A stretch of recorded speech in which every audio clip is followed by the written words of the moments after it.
स्थान में 18,000 ब्राह्मण रहे थे, जहां पर जो भगवान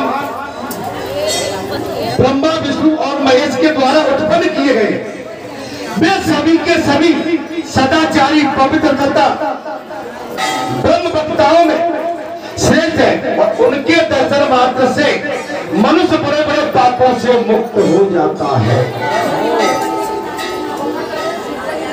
उनके दर्शन मात्र से मनुष्य बड़े बड़े पापों से मुक्त हो जाता है। आप बालाजी धाम ग्राम बैठा में आए हैं, बालाजी धाम की इस भूमि में, इस प्रांगण में, उनके इन प्रांगण के चरणों में आप जितने भी बैठेंगे, आपके हमारे जितने भी महाकोटक महापाप हैं वो बिल्कुल नष्ट हो जाए। सच्चे मन से अच्छा जी हल्ला मचाओगे, ऊधम मचाओगे तो नहीं होगी। अल्लाह पीछे मचाओगे तो पाप खत्म नहीं होंगे। पाप खत्म जब ही होंगे जब कथा को सुनोगे, तब कथा पर ध्यान दोगे, तब बालाजी के पक्के मन से दर्शन करोगे, तब शांति से बैठे रहोगे, तब बहू बेटी पुत्र नाती के चक्कर में जहां भी पड़ोगे तो पाप छुटकारा नहीं छोड़ सकते आप। 4 प्रकार के जीवों में व्यास जी कहते हैं, व्यास जी स्वयं भगवान है। आप बड़े भाग्यशालियों को व्यास जी की वाणी के माध्यम से और बालाजी के प्रेरणा से आप ये कथा सुन रहे हैं। 4 प्रकार के जीवों में प्राणधारी अति उत्तम है। प्राणधारियों में वे जीव जो बुद्धिजीवी है,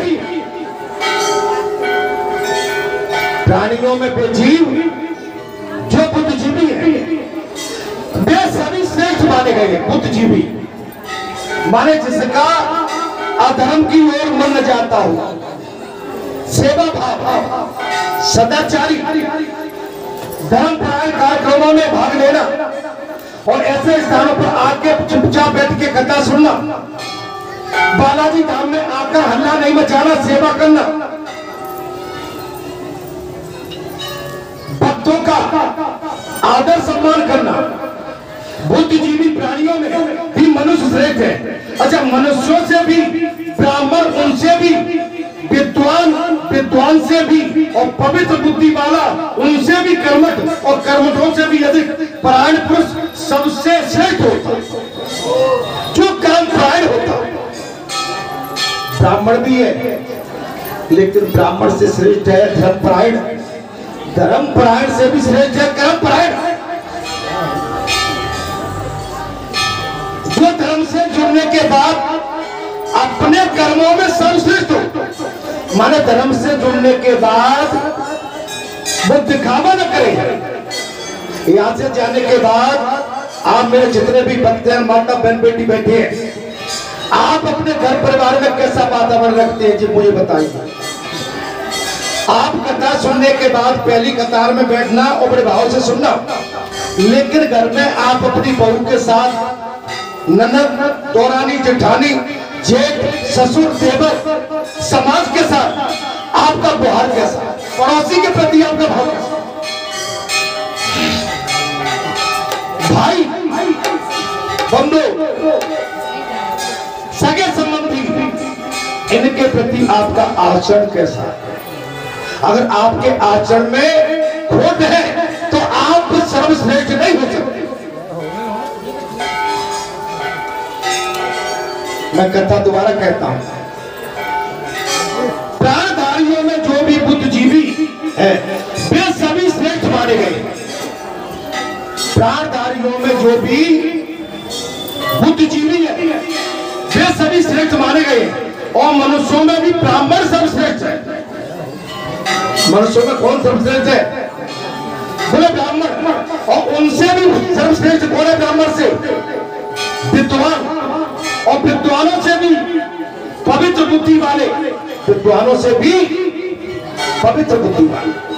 यह विद्वान तो है, कथा तो कहते हैं लेकिन कथा की कीमत ले लेते, दक्षिणा पूरी ले लेते, कपड़े मांग लेते हैं, सब कुछ कर लेते हैं, और यहाँ से उठने के बाद संसारी वातावरण में लिप्त रहते हैं। विद्वान होते होंगे, विद्वानों से भी सबसे कौन है? उनसे भी सबसे कर्मठ जो निष्ठावान। पैसा नहीं चाहिए। ये आपने कथा सुन, इस समय कथा सुन रहे हैं, आप जो पैसा जो चढ़ा रहे हैं, उस विद्वान को ये पैसा अपनी जेब में नहीं डालना चाहिए।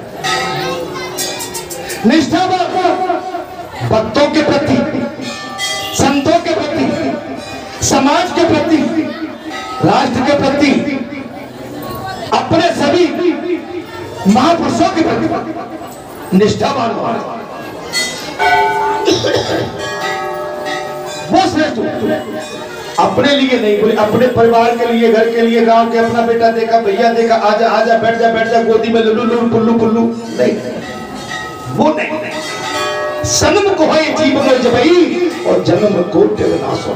जीव सब छोड़ के जब मेरी शरण में आएगा, तब तेरे कल्याण के लिए मैं अपने दरवाजे खोल दूंगा। हृदय विद्वानों से भी पवित्र बुद्धि वाले, उनसे कर्मठ और कर्मठों से भी ब्रह्मपायण पुरुष सबसे श्रेष्ठ होते हैं, जो हमेशा अपनी वाणी पर, ब्रह्म वाणी पर खड़े रहते हैं। रघुकुल रीत सदा चली आई, प्राण जाए प्रवचन जाए। जो कहते हो वो करो, जो सुनते हो वैसे ही चलो, जो सुनते हो वैसे चलो। अपनी बाबाई के चक्कर में मत पड़ो, अपनी लंबी बाबाई के चक्कर में पड़ोगे मारे जाओगे। कर्म करो, कर्म करते रहिए बस। युधिष्ठिर, व्यास जी ने कहा, हे युधिष्ठिर जी, व्यास जी कह रहे, हे राजन, ब्रह्मपायण पुरुष से श्रेष्ठ तीनों लोगों में कोई सर्वश्रेष्ठ है ही। जिसमें त्याग की भावना हो, तप की, तपस्या की, जिसमें अपने पराई का बोध न हो, वो बात है। भगवान के अंदर अपने पराई का बोध नहीं होता। भगवान की हम 84 लाख योनि संतान है, लेकिन भगवान के अंदर अपने पराई का नहीं है। भगवान उसी के प्रिय होते हैं जो अच्छी निष्ठा के साथ अपने कर्म का निर्वहन इस संसार में तप, तपस्या, साधना, सेवा के भाव से करता है। भगवान चालाक, चतुर, इससे दूर रहते। अरे निर्मल मन जब जो है बाबा, मोह इच्छा क्षेत्र कपड़ नहीं भाव।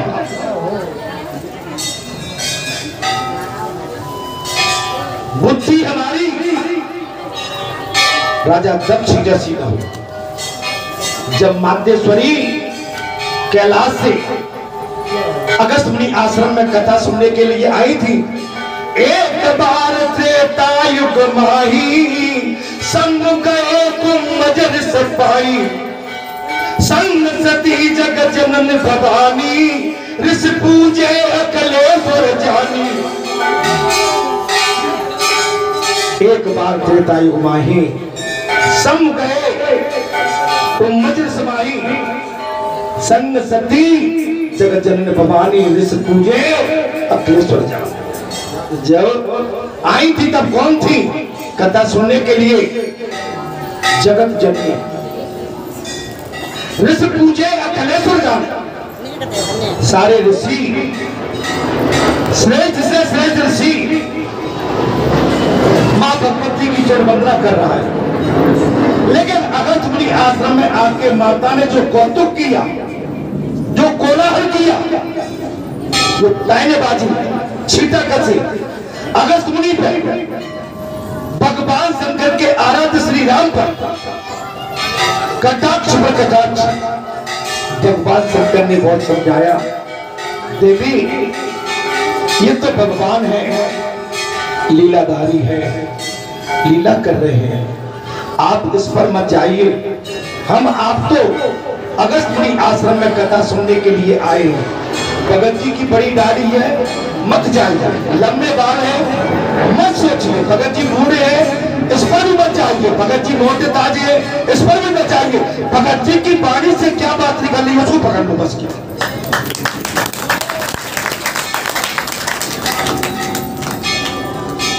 मैंने तो कथा में सुना है, उल्टा नाम जपा जग जाना वाल्मीकि भय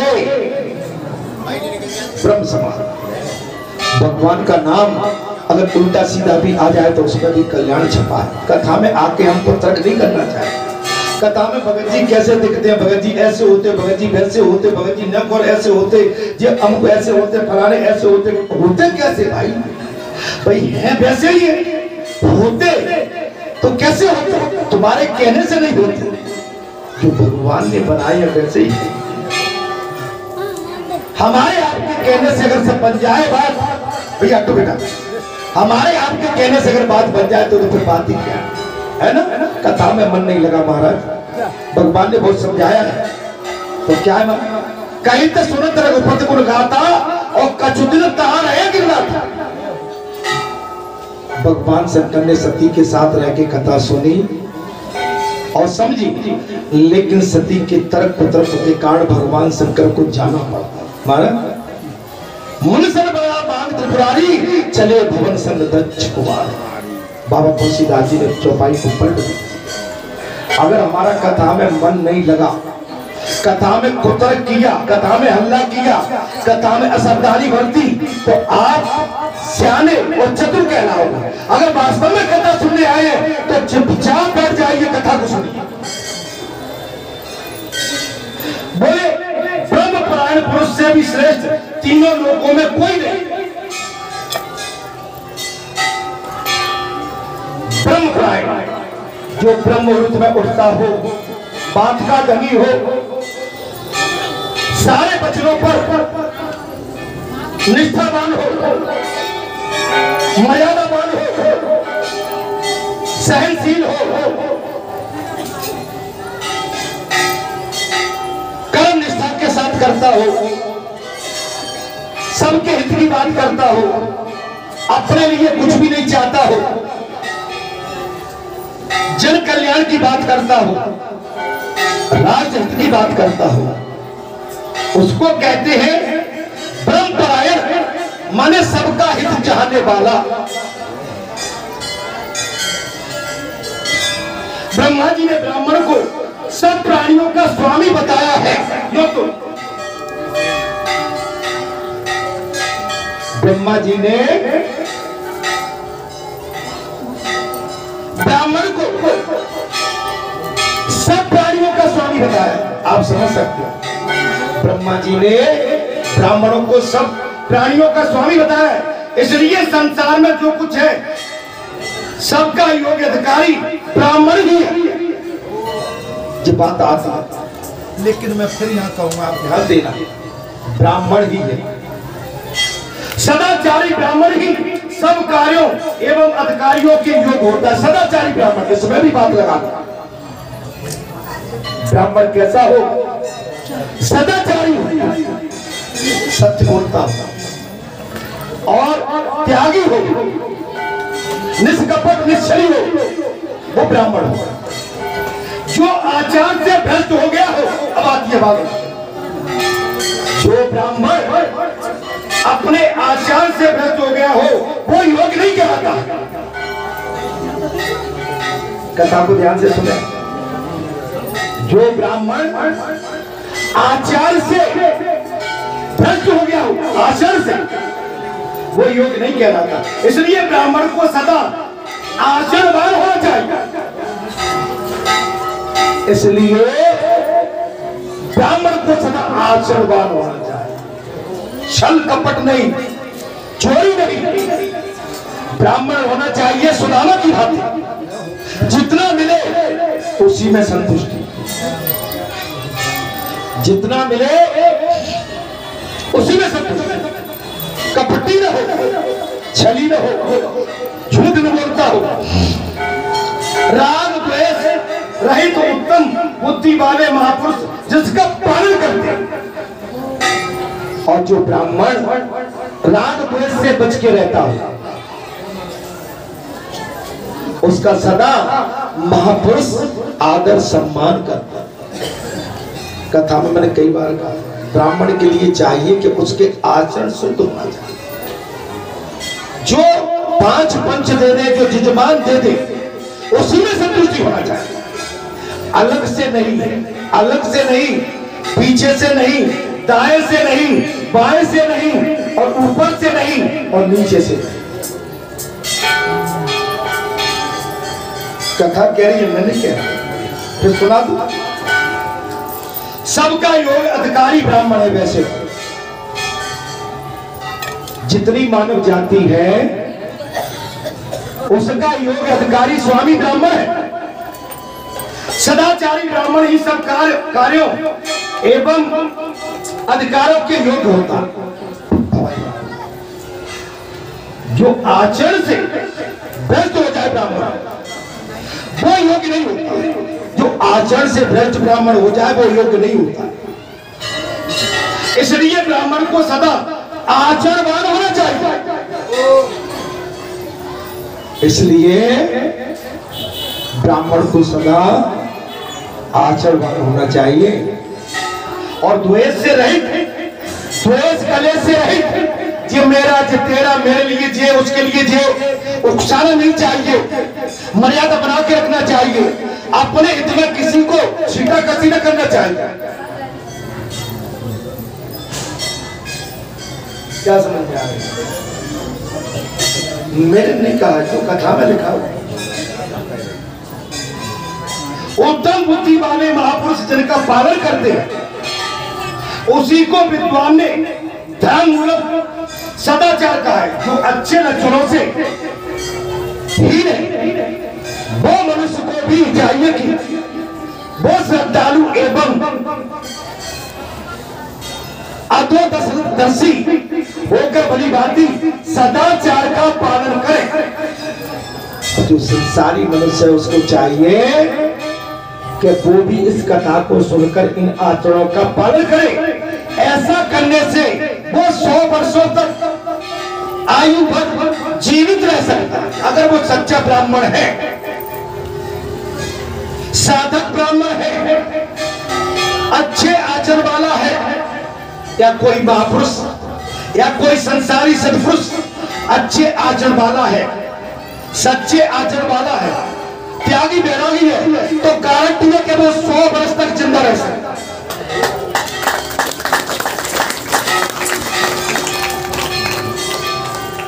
लेकिन जहां 100 वर्ष की किसको चिंता है, जहां तो 9 वर्ष में ही सब कुछ करना चाहते हैं, जहां तो छोटे से मार्ग से चल के बहुत कुछ पाना चाहते हैं, जल्दी धनवान बनना चाहते हैं।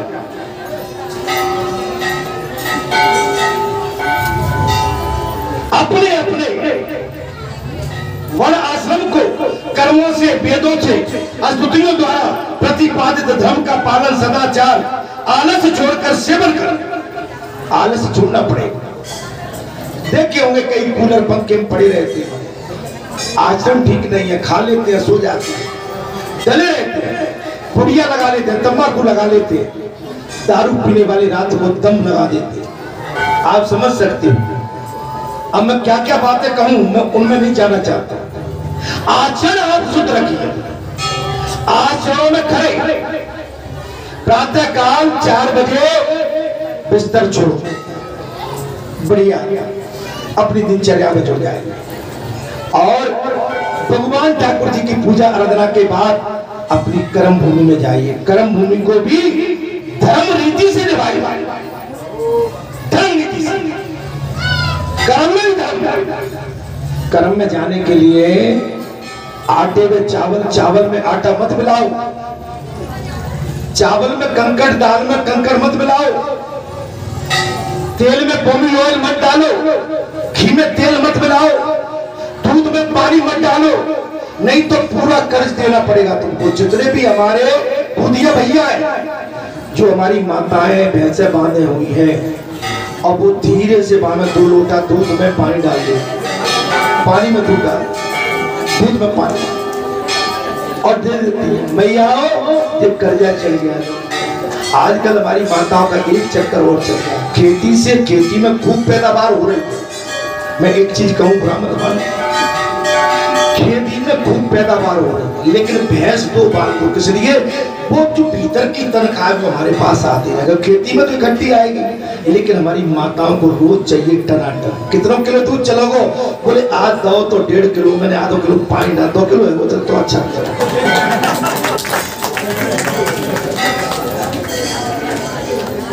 200 रुपये रोज, 6000 चाहिए। जैसे दूध भाई देख करेंगे, जैसे देखा होगा, अच्छा माताएं दूध भाई पे बड़ा प्यार लाड़ करते, आगे भैया आगे, और महीना हो जैसे ही बात दूध भाई देखते आए वो बोले लफ्ज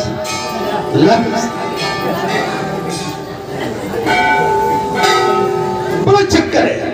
ये लालच खतरनाक होता है। हमारी माताओं तुम जो लालच करती हो ना, लालच तो रखना चाहिए, लेकिन अच्छे काम का लालच, बुरे विचार बुरे आचरण का लालच, ये आपके जीवन को नरक बना देगा।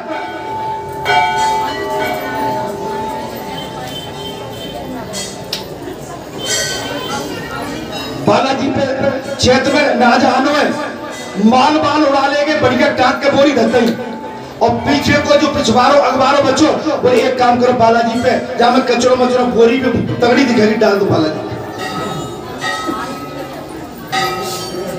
अब की माल में बालाजी ने पूरा बदला ले लिया है।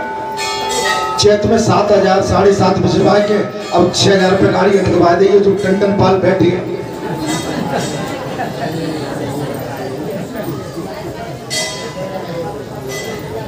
अरे बालाजी पे डाल जाते तो मैं वो कह रहा हूँ 7000 कर दूंगा, डाल जाओ जाओ 2 बोरी।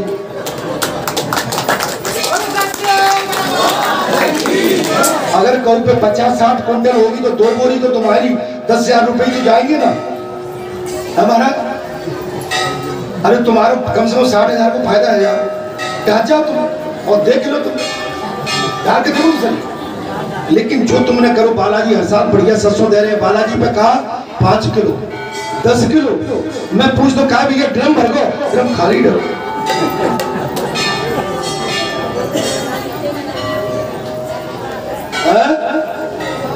अब जो 60 क्विंटल सरसों भरे हैं, 1000 से 60,000 को नुकसान है वो कि नहीं है? तो भैया तो बदलो, कहीं न कहीं लिया दिया जाता और पूर्ति करेंगे। अब कच्चा मैं गारंटी देता हूँ, तुम्हारी सब व्यवस्था उठा दूंगा यहीं से बैठे बैठे। धर्म में कंजूसी मत करो। भगवान की खेती है, भगवान का जल है, सब भगवान का अन्न है, और भगवान का दिया हुआ सब हमारे पास है, लेकिन भगवान को देने में गांठ मत,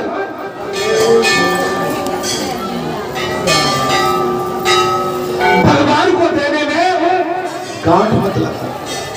भगवान के लिए तो आप अच्छे से अच्छा जो कर से तो कर दो। भगवान आपका मोहताज नहीं है, भगवान तुमसे लेके अमीर नहीं होगा। अरे भगवान का तो सब कुछ है, भगवान ने तुमको देके अमीर बना दिया।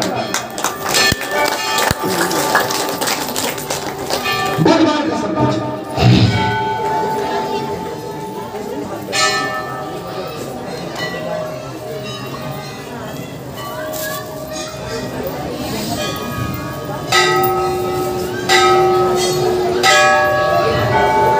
अपने अपने बात आती है, दुराचारी मनुष्य संसार में निंदनीय होता है। दुराचारी मनुष्य संसार में निंदनीय होगा। जो पापी होगा, दुष्ट होगा, अहंकारी होगा, जो किसी पर छींटाकसी करता होगा, जो किसी का अपमान करता होगा, जो घमंडी होगा, जो बलंकारी होगा, उसकी भलाई उसके सामने नहीं, लेकिन वो निंदनीय हो जाता है। उसकी निंदा दुनिया करे, भलाई मुंबई न करे, लेकिन वो निंदनीय बना रहे हैं। जब वो भजन इस संसार से उठता है तो भले ही कोई अपने बिल्कुल पानी से ना आके कह पाए, लेकिन मन मान जाता है कि भजन उतर गया।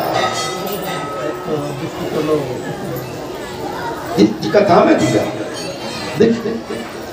सदाचार का आलस छोड़कर सेवन करे, दुराचारी मनुष्य संसार में निंदनीय होता। आज भगत जी का अपमान कर लो, बालाजी का अपमान कर लो, महापुरुष का अपमान कर लो, माता का अपमान कर लो, भक्त का अपमान कर लो, संत का अपमान कर दो। तुम ये चाहते हो कि हमने कोई लंका जीत ली? नहीं, अरे लंका उस रावण की थी, लंका उसकी भी नहीं हो पाई। अरे कोई धर्मात्मा की जब हाय निकलेगी जल के बस भर जाओ। तुलसी हाय गरीब की, साथ ही वो अनेक प्रकार के रोगों से ग्रस्त हो जाता है। जो निंदनीय और राक्षसी वृत्ति का जो आदमी होता है वो कई रोगों से ग्रस्त हो जाता है। अल्प आयु सदैव अतिशय दुख का भारी होता है। अल्प आयु भी है और उसको दुख घेरे रहेंगे, कोई ना कोई दुख उसको घेर लेगा। वो संसार में निंदनीय होता है। व्यास जी कहते हैं, हे धर्मराज युधिष्ठिर, जब कर्मों के करते समय अंतर आत्मा में सहज प्रसाद निर्बल लताग उदय होता है, उसी कर्म को करना चाहिए। हमारा मन जो कहता है, बड़ी आत्मा जो कहती है, उसी कर्म को करना चाहिए। हमारा मन और आत्मा धुलकार देते हैं, मन को आत्मा रोकती है, उस कार्य को कभी करना नहीं। तब व्यास जी कहते हैं, धर्मराज युधिष्ठिर, इसके विपरीत कर्म भी कभी न करें। इसके विपरीत कर्म मत कर बैठना। अगर किसी को आप परेशान करने की इच्छा रखते हैं और आप अपने अधर्म के माध्यम से उसे सताने कमजोर करने की इच्छा रखते हैं, तो आपका जो सोचा हुआ आपका जो भाव और किया हुआ कर्म आपको इस संसार में मुंह दिखाने लायक नहीं छोड़ेगा। धर्म की इच्छा रखने वाले पुरुष को यम नियमों के पालन के लिए भी विशेष यत्न करना है। हमको एक दिन काल लेने के लिए आएगा। जब काल लेने के लिए आए, हमें काल सताए नहीं। काल जब लेने के लिए आ जाए, हम काल के साथ हंसते हंसते अपने जीवन की उस अंतिम यात्रा ये मन में किसी तरह की कसोट नहीं होना चाहिए कि हमने बुरे कर्म किए थे, काल अब ये काल, ये धर्मराज हमको परास्त करेगा, मारेगा, नरक में पटकेगा, अग्नि में पटकेगा और गंदे नाले में डालेगा, ये यात्राएं देगा। इससे बचना चाहिए। सत्य क्षमा, व्यास जी ने कहा, धर्मराज युधिष्ठिर, सत्य क्षमा, सरलता, ध्यान, क्रूरता का अभाव, हिंसा का सर्वथा त्याग, मन और इंद्रियों का संयम, सदा प्रसन्न रहना। आप सदाचारी बनिए, मन में प्रसन्नता रखिए, सबके प्रति दया रखिए, किसी का नुकसान न हो। हमारी लेखनी से, हमारी वाणी के माध्यम से किसी का नुकसान न हो। क्रूरता नहीं होना चाहिए, राक्षस वृत्ति न हो, संयम, सदा प्रसन्न रहना चाहिए। मैंने कथा में कही थी कि भैया हंसते रहो। पहले बढ़िया दिखे दांत, हाँ अब निकल रहे, निकल रहे, हंसते रहो। अरे यहाँ कोई काल नहीं आएगा इस समय, ठीक है, मैं गारंटी देता हूँ। जब तक कथा चल रही है तब तक तो नहीं आएगा, और कथा के बाद गेट के बाहर क्या हो जाएगा मुझे पता नहीं।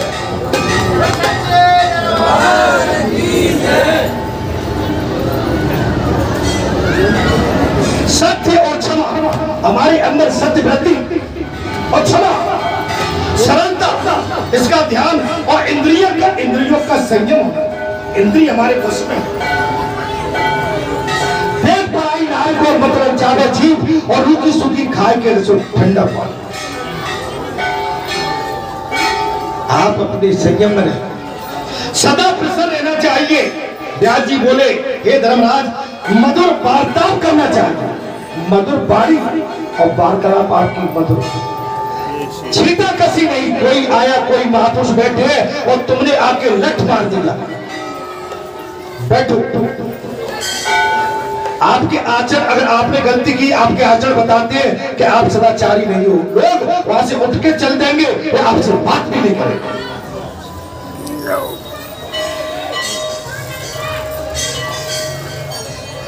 और सबके प्रति कोमल भाव रखना चाहिए। नारियल दिखने में तो कठोर है, लेकिन अंदर कोमलता होना चाहिए। आप दिखने में बाहर से भले कठिन और कठोर दिखते हैं, लेकिन अंदर कोमलता और दया होना चाहिए।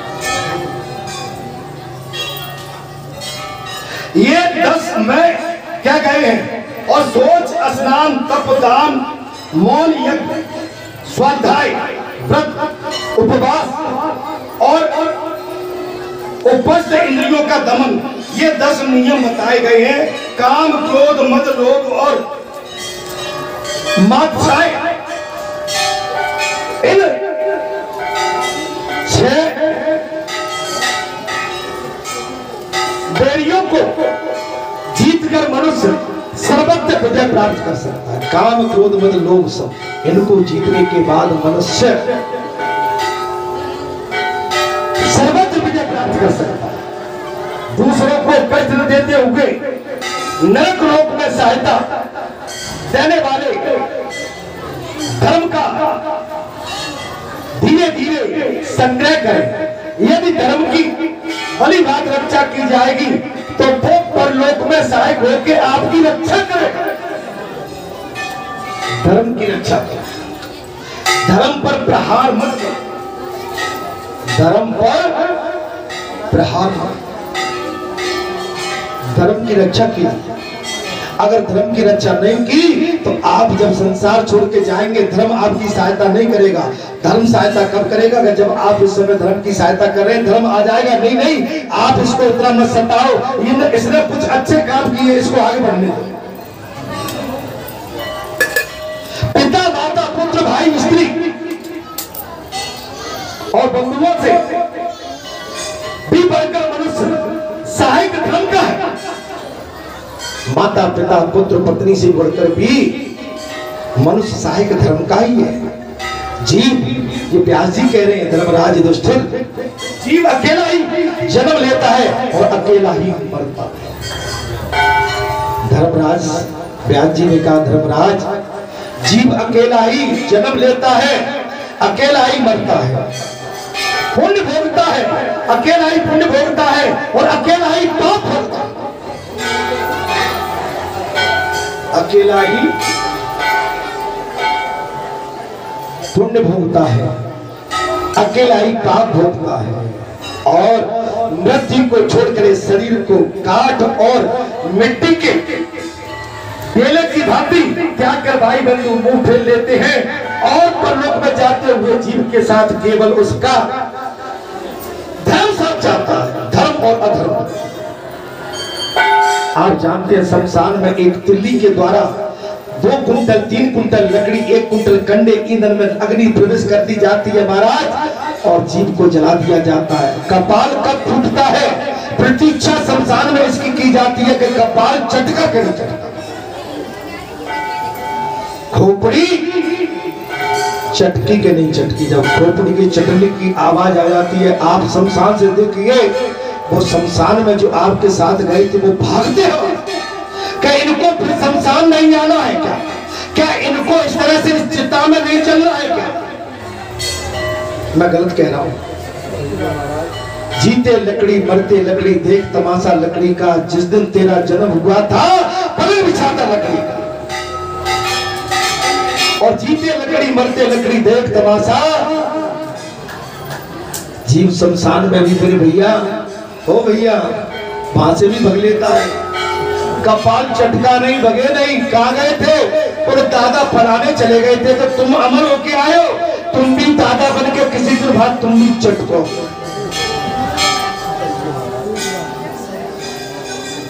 ये संसार की रीति है, कोई आगे कोई पीछे। देख तेरे संसार की हालत क्या हो गई भगवान, कितना बदल गया है इंसान। इंसान बदल गया है, इंसान मतवाला हो गया है, इंसान मतवाले हाथी की तरह हो गया। धर्म की सहायता पाकर जीव नरक के दुस्तर अंधकार से भी पार हो जाता है।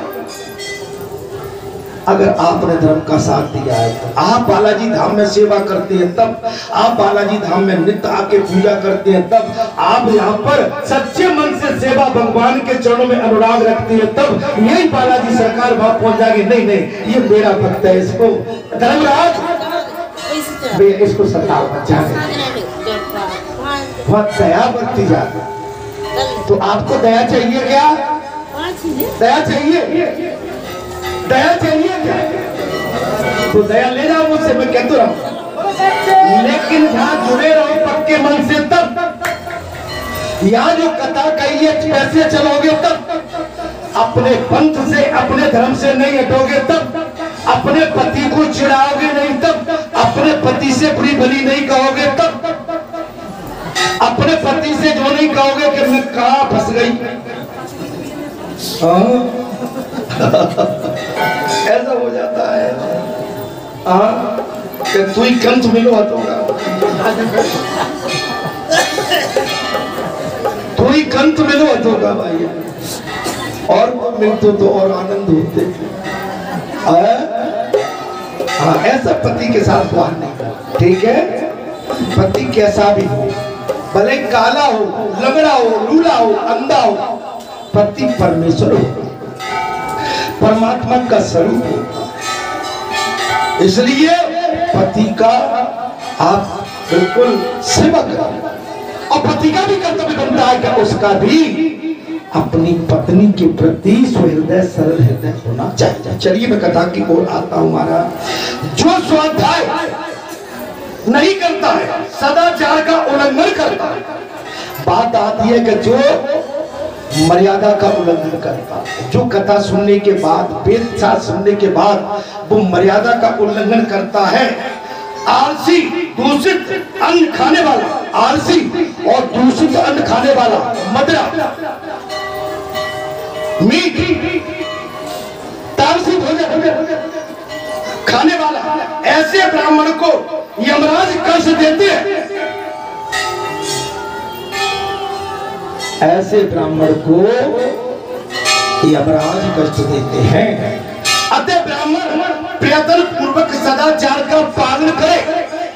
व्यास जी ने साफ कह दिया, राजन, ब्राह्मण को चाहिए कि अपने सदाचार का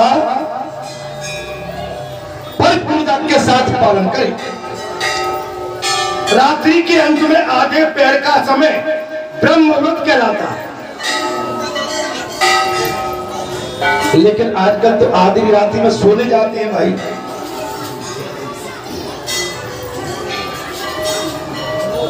आजकल तो उठते ही नहीं है। सवेरे जब तक नल वल चले जाते हैं, पानी भी चला जाता है, लाइट भी गोल हो जाती है, अरे कहाँ गया पानी, कहाँ गया पानी। अच्छा, एक विडंबना और हो गई। क्या कहते हैं, नल आए क्या? कोई जी तो नहीं कहता पानी आया जी, क्या चाहते बोले नल आए क्या? पानी नहीं आया भाई। पानी को आप याद करेंगे तब पानी आएगा। नल तो घर में लगा हुआ है आपके, नहीं मारा? रात्रि के अंत में आधे पैर का ब्रह्म मुहूर्त कहलाता। उस समय उठकर विद्वान पुरुष सर्वदा अपने हित का चिंतन करें। फिर गणेश, शिव, पार्वती, श्री रंग, विष्णु, लक्ष्मी, ब्रह्मा, इंद्र आदि देवता, वशिष्ठ आदि मुनि, गंगा आदि और नंदी, श्री शैल आदि पर्वत, क्षीर सागर आदि का, समुद्र सरोवर आदि, सड़ाग, कामधेनु आदि, गौ, प्रहलाद, भक्त पुरुषों का स्मरण करें। और माता के चरण सब तीर्थों में भी अधिक उत्तम होते हैं। अपनी माँ का भी चिंतन करते हुए अतः उनका स्मरण करके पिता और गुरु की हृदय में ध्यान करें। कौन करता? आजकल तो गुरु से अगर हो जाए तो छलांग मार के भागते। आजा बोला बदले, आजकल चक्कर बड़ा खतरनाक। माता पिताजी परमात्मा का स्वरूप है, गुरु ईश्वर का स्वरूप है। गुरु के माध्यम से आपको ईश्वर की प्राप्ति होगी। सत्य तत्पश्चात आवश्यक कार्य सोच आदि करने के लिए कौन और गांव से भी 100 धनुष दूर जाना चाहिए और नगर से 400 पुरुष 400 धनुष वहां तरीके से पृथ्वी और आच्छादित करके अपने मस्तक में भी कपड़े से अच्छी तरह से ढक लेना चाहिए। यज्ञ पीठ को कान पर चढ़ाकर उत्तर की ओर मुंह की ओर, जी है, सूर्य की दिशा में, ठीक है। उत्तर दिशा में जाएंगे तो कान पर आप जो जनेऊ धारण किए उसको कैसे धारण करेंगे? बैठकर मलमूत्र त्याग करें और उत्तर विमुख बैठने का नियम दिन में और दोनों संध्या के समय। रात्रि में शौच आदि के लिए दक्षिण दिशा की ओर मुंह करके बैठना चाहिए। अगर रात्रि में आपको शौच करने जाना है तो दक्षिण दिशा की ओर मुंह करके बैठना चाहिए, अर्थात खड़े होकर मलमूत्र त्याग न करें। आजकल तो फैशन है, मैं यही देख रहा हूं, यही देखता रहता, कई लोग हैं अपने खड़े होकर, बैठ जा मेरे भाई, बैठ के सोचा लवसंका जाना है बैठ के करें। इस कार्य में जल्दबाजी भी न करें। जब पूरी सोच हो जाए, आपकी पूरी बाथरूम निकल जाए, मैं एक आपको बता देता हूं, पूरी बाथरूम निकल जाए, क्योंकि आप बाथरूम आदि करेंगे या आपकी समझ में आई कि हमारी सोच पूरी हो गई, तो वो कहीं न कहीं उसका जो अंश है वो कहीं न कहीं शरीर के अंदर रह जाता है, और वो रहता है वो आपके वस्त्रों पे आ जाता है। कभी कभी आपके वस्त्र अशुद्ध हो जाते हैं। सोच में आप जल्दबाजी न करें। और एक चीज, अगर आपका हाथ में भी कोई आता है तो आप देखे होंगे बाहर में मिट्टी रहती है, अपने हाथों को मिट्टी पर, ठीक है, और मिट्टी से लेके अपने अंग पे भी आप रगड़ सकते हैं। उसके बाद आप कहीं भी जहाँ जल की व्यवस्था हो वहां चल करके हाथों से ये व्यवस्था करना चाहिए। हम सोच करते, हम मंदिर पे आ रहे हैं, सोच के लिए गए, और सोच के लिए गए तो आपको मैं खुली बात कह रहा हूं कि कभी कभी हमारे शरीर में कुछ माने उसका अंश रह जाता है, हम आके रगड़ गए। आके हमारा कर्तव्य बनता एकांत में जाके, जब हमारे पास हो तो निश्चित उसकी सफाई करना चाहिए। हमको वस्त्र से जब अपने अंग को ढकना चाहिए, नहीं तो वो जो हमारे अंश जो निकला है वो हमारे वस्त्र को गंदा करेगा। उसी हाथ से हम मालार्पण भगवान को कैसे कर सकते, कैसे कर सकते, जानबूझ के कैसे कर सकते, जानबूझ के नहीं कर सकते। जब मालूम पड़ गया कि हमारे अंग से कुछ अशुद्ध वस्तु, अशुद्ध कुछ द्रव्य निकल के हमारे वस्त्रों पर गिर गया है, तो हमारा कर्तव्य बनता है कि नहीं, अशुद्धता को शुद्ध में लाना पड़ेगा। हमारा मन नहीं कह रहा है हम जाके माला चढ़ाने, भगवान पे प्रसाद चढ़ाने लगे, ऐसा नहीं हो सकता। व्यवस्था बड़ी लंबी है। व्यास गद्दी के अधिकारी आप जब ही है जब आपके अंदर जे नियम परिपक्वता से करते हैं। आप विश्वास नहीं होगा, हम जब जाते हैं, हमको मंदिर पे आना होता, बाई चांस हमको लवसंका आ गई, हम करते हैं, उसके बाद जल से साफ करते हैं, तब बस धारण करके तब निकलते। क्योंकि लवसंका करते समय उसमें कोई ना कोई द्रव्य रह जाता है। हमारे वस्त्र पे आया, मुझे माला चढ़ाना है, तो बताइए वस्त्र पर जब वो मेरा लवसंका का कोई द्रव्य गिर गया, मैं आके कैसे प्रभु के पास पहुंच जाऊं? हालांकि ये शरीर तो मलमूत्रों से भरा पड़ा, लेकिन जानबूझ के बक्की नहीं सकते। मैंने क्या कहा? साधना करी, रात को भी सोते हैं तो ऐसे नहीं सो गए मतवारी बन के, खुला करके दांतों करके सो गए। रात को लघु शंका को गए तब कुल्ला करके फिर सोए, हाथ पहुंचा तब। आप सैन में जा रहे हो, सैन भी आपकी एक तपस्या है। सैन में भी भगवान आपको जब आपको संकेत देंगे जब आप स्वच्छ हो। आप अपनी कई माता, अपनी किसी माता बहन बेटी या कहीं मैं उसमें नहीं जाना चाहता हूँ, भला भगवान आपको आके डिस्टर्ब नहीं करेंगे, क्योंकि आप संसार में बसे हुए हो।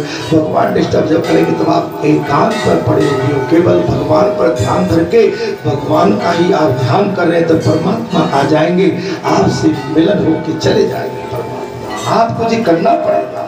और 50 वर्ष के बाद तो हमें तो वैसे मुझे कहने में भी संकोच लगता है, हमको डिस्टेंस बना लेना चाहिए, दूरी रखना चाहिए, दूरी रखिए। ये शोभा नहीं देता है कि हमारे घर परिवार में, हमारे समाज में, हमारे सनातन धर्म में ये जो परंपरा पड़ गई है ये गलत है। पुराना टाइम उठा के देखिए मेरे महाराज, कब कौन सोया, कब उठा, कब जागा, कब निकल गया, कुछ जब निकल। मैंने क्या कह दिया, बुरा कह दिया? आचरणों में कर, अरे सोना था सो लिए, खोना था खो गए, जो करना था कर चुके। अरे अंतिम समय का अंतिम पड़ाव है, अरे इसको तो साधना से निकाल लो मेरे भाई, नहीं मारे जाओगे कहीं ना कि जब वहां जाओगे तो पत्नी आपको नहीं साथ देगी। पत्नी आज तो कहती है नहीं नहीं नहीं नहीं मैं तो तेरे साथ जाऊंगी, लेकिन आते जाते कोई नहीं।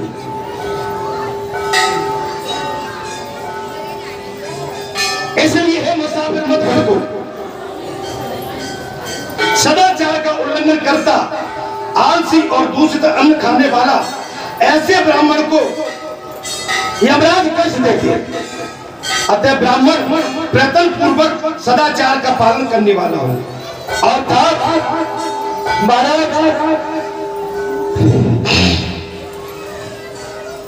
मौन भाव से बैठकर मलमूत्र का त्याग करें। रात्रि में शौच आदि के लिए दक्षिण दिशा की ओर मुंह करके बैठना चाहिए, खड़े होकर मलमूत्र नहीं त्यागना चाहिए। ब्राह्मण को अग्नि तथा आती हुई वायु की ओर मुंह करके भी शौच के लिए न बैठे। ब्राह्मण केवल गऊ आ रही है, कोई माताओं का झुंड आ रहा है, कोई राहगीर वहां से ज्यादा निकलते हैं, राहगीर जिस मार्ग से ज्यादा निकलते हैं, हमें जानबूझ के उस मार्ग में नहीं जाना चाहिए। जाते भी है तो बहुत दूर जाके बैठना चाहिए। फाल से जीती हुई भूमि में, सड़क पर और उठने बैठने के योग भूमि में मल मूत्र का त्याग न करें। मनो दुष्वर्ग के समय चारों दिशाओं की ओर न देखें। मल मूत्र को त्यागते समय चारों दिशाओं की ओर न देखें, न देखें, न देखें। लेकिन मनुष्य को फ्री टाइम मिलता है,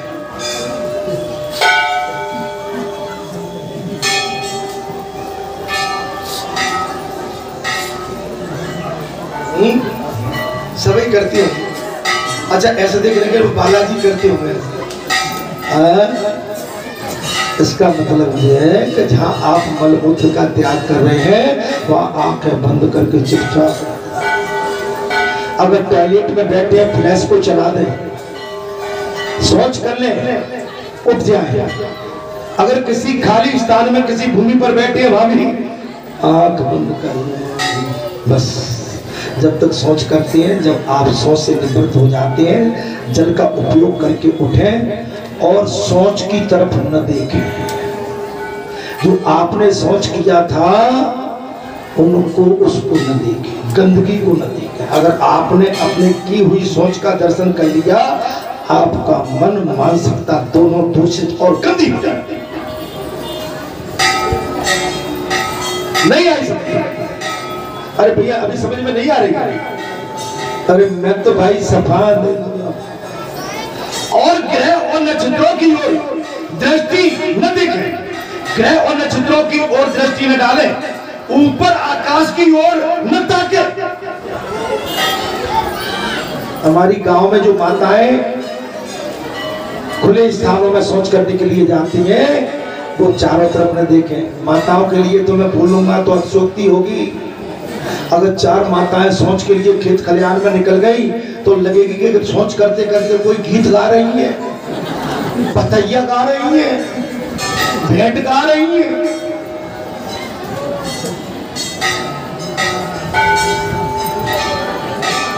माता मुझे डांटेंगे। हाँ इसलिए बाबा कह रहे हैं कि अगर ऐसा करते होंगे तो अब नहीं करेंगे, ठीक है।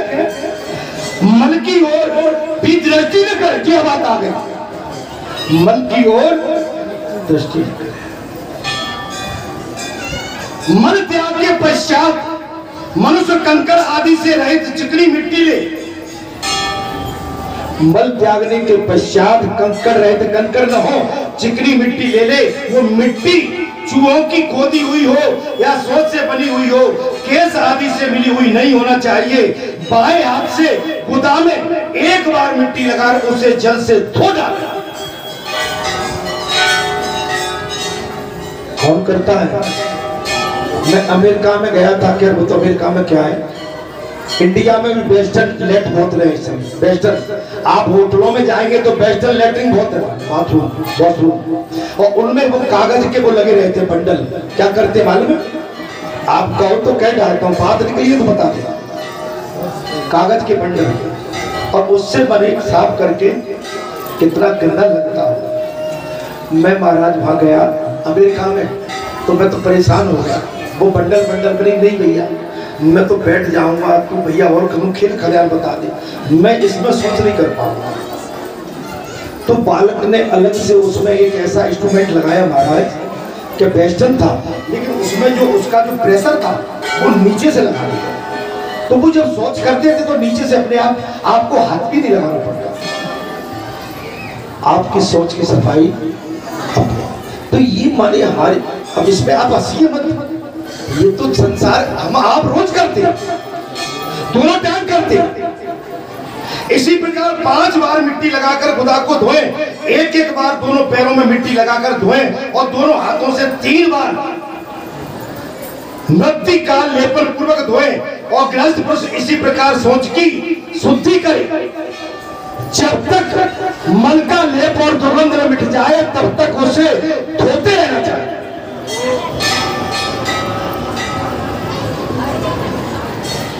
जब तक मल का लेप और दुर्गंध न मिट जाए तब तक उसे धोते रहना चाहिए। ब्रह्मचर्य आदि 3 आश्रमों में क्रमशः दुगने सोच का विधान है और दिन में जो सोच का विधान है उससे आधा रात्रि में करना चाहिए। पराये गांव में उससे आधा और मार्ग में उससे भी आधे और सोच का विधान है, और सेमी के लिए उससे भी आधे सोच का नियम है। परंतु जब मनुष्य स्वार्थ ही खराब हो जाए तब सोच संबंधी नियमों के पूर्ण पालन में कमी न करे।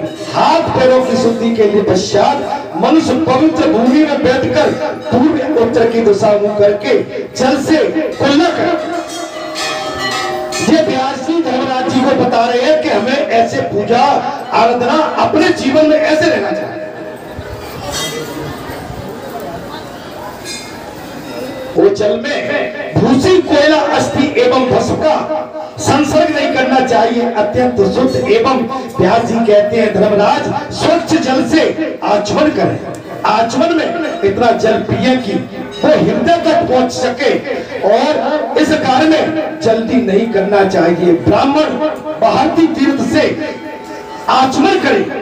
आचमन के लिए जल से लेते समय उसे भली भांति दृष्टि डालकर देख ले, वो पवित्र हो तभी उसका उपयोग करे। वो जल पवित्र है क्या?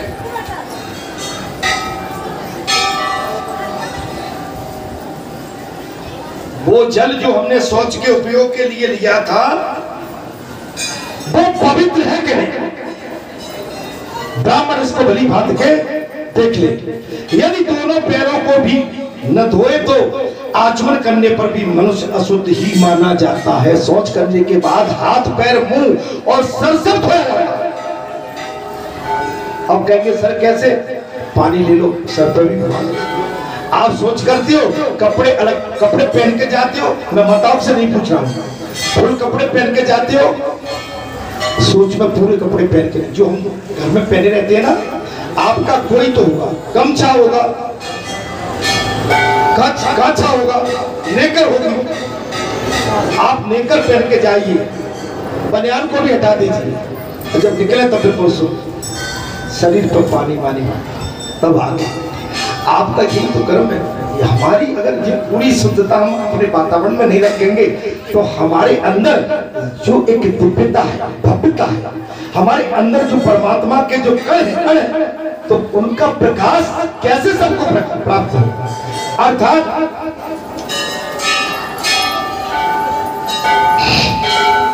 अंगूठे के मल भाग से अपने होठों को पोंछे, अंगूठे के मूल भाग से अपने होठों को पोंछे और जल से हृदय का स्पर्श करके समस्त उंगलियों से मस्तक का स्पर्श करें। जल सहित उंगलियों के अग्रभाग से दोनों कंधों का स्पर्श करें।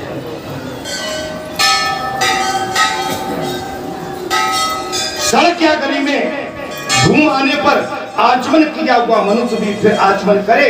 स्नान भोजन जलपान करने पर शुद्ध कर्म के प्रारंभ में सोकर उठने पर वस्त्र बदलने या नूतन वस्त्र धारण करने पर कोई अमंगलिक वस्तु दिख जाने पर अथवा भूल से किसी अपवित्र वस्तु को छीन लेने पर उसकी याद न कर लेने पर 2 बार आचमन करने से मनुष्य शुद्ध हो।